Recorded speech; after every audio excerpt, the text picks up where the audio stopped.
Hey guys, how's it going? Kripparrian here. Today I want to give you guys some custom Hearthstone cards because it's just the absolute best time to have a gander at what the community has come up with so we could compare that a little bit with what Blizzard has come up with in the upcoming expansion Knights of the Frozen Throne. I would say the community does an excellent job at pushing some wild ideas, and I often hope that Blizzard would take a look at and take, not some of them, because they did take some of them, more of them. First one today I got for you guys is the Cryostatic Anomaly. So 1 cost 3/5 Elemental, which is now probably a little bit too broken. We have the, I forget what it's called, but the new Shaman buff card that gives +3/+3 and freezes a minion for 2. Well, that would be a bit busted with this card, but maybe it's Shaman, so who knows? Maybe it's okay. Anyway, what I really like about this card is it turns a negative into a positive, and the card's stats are adjusted accordingly. It's not like this minion can't attack. It's not like a one-dimensional card. It's like it's got the two-dimensional card. You can silence it to get an effect. You can taunt it just like you do with the other silenceable things, but you can actually turn it into a positive by using a freeze rather than freezing your opponent's cards. How cool is that, right? And we have Forbidden Evolution. This is kind of what I was hoping to see in terms of forwarding the evolution mechanic. Now, I love me some Evolve Shaman. I think it's really cool, but what I really like about Evolve Shaman is using those Master Evolutions with Evolve and a few other things to bounce them in and basically building up to gigantic minions. While the new Shaman Death Knight card allows me to do that, I think this allows me to do that a lot more clearly and just you get big stuff right away. I think that's really cool. Spend all of your mana to transform a friendly minion into a random minion that costs that much more. Forbidden Evolution. How cool is that? And we have MacGyver. I think out of all the cards that I've done, I think this is the one I wish was in the game more than any other. You know, it's kind of a simple card. It's a mech, it's neutral, legendary, sure. 3 for a 2/4, kind of standard. Battlecry adds every spare part to your hand, but at the end of the turn, you discard them. So it kind of promotes certain combo actions. It promotes you to have like a huge swing turn, and it's also, if you need to play in the early game, just whatever, it's a mech, so you could run kind of like the discovery options to get some more out of that tribe. A lot of cool stuff. Throwing Starfish, 2-cost Shaman spell. All your Murlocs throw a 2 damage starfish in front of them. So the main issue with Murlocs is that, well, you just need them to stick on the board, and often they don't. Now, if you use throwing starfish when you have that board position with a bunch of garbage Murlocs and your opponent just is trying to challenge that, it'll probably be the difference between keeping your Murlocs and not, and it's just a really cool way of doing it, so much so that as much as I don't like to get zooed down by Shaman just bloodlusting Murlocs into my face, I can live with this card. Farseer Nibundo. 3 cost 2/2, Battlecry discovers a card with Overload and swaps the cost and the Overload. So I really like all these mechanics, despite the fact that I really hate Discover cards. I really hate cost manipulation on Discover cards. This is a really cool one because right now there's not many easy ways to drop the Overload, and yeah, as long as that remains the case, that might just be pretty damn balanced, and you're going to have some wild stuff come out of this. Do or Die. Draw your entire deck. Yep.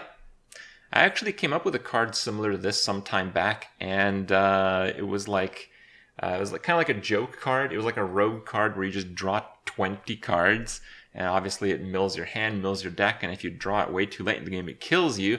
This is kind of a more pure way of doing that. Drawing your deck as a hunter might be what you need to actually win, and I think this might be a very interesting face card, even though face hunter's not really that nice and all that. Impale, 1-cost warrior card, destroys your weapon to give a minion can't attack. So I really like this. Often enough when you're playing Warrior, particularly in Arena, you find yourself in a spot where you just have to go face all out with your weapon. So that's kind of how you learn to play Warrior. When you don't have that much health, when you're about to lose, you have to change gears and go into a face, end the game as fast as possible game plan. And that's actually a pretty skillful thing to do, even these days in Hearthstone. But having more alternatives like this, so if you have like 8 health and your opponent plays like a minion with 8 attack, well, you can just impale it and try to continue playing the control game a little bit more. While the card doesn't really like impress anyone as it is, I think it's a mechanic that I think we really would benefit from seeing in the game. Sneaky Spy. Man, this is a cool one, despite the typos and all that kind of... Okay, it's really cool. So it's a 3-cost 4/3. Battlecry discovers a card in your opponent's deck, but then you just change its card back. You don't get that card. You just know when your opponent is going to draw that card, and you're going to know when it's in his hand.